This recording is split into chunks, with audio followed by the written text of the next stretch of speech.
हथ भैया अब आलू वही रो बाबा मतलब सब वही रो अरे है हाँ बसो बिल पहुंचे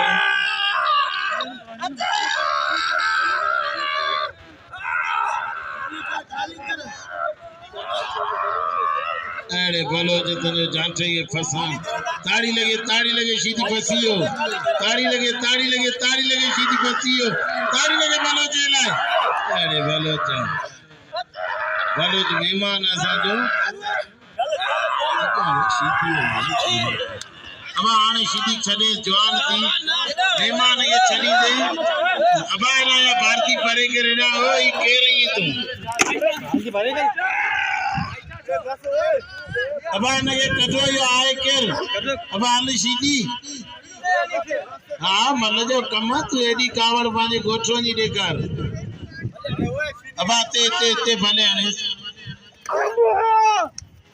अब का गाल कोने मतलब जो कमा ने के हथ में अब हाने भलो जे फलांदे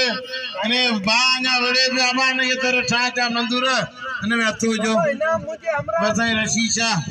अब तू ना मल्लवड़ गला भलो च तू मल्लवड़ तोला लाउड कोने तुझे हमरा के इनाम याबा भलो जो तू मल कर तू नदा मल कर पेरी कोई मल रयल मलते तू हतान मल कर एड़ी काम गाल कोने भलो च तू गुलाब पिया मलई अज तो ते भा कहदे तुझे भा जो पनाद वठणो अज मल करे वेखार मलते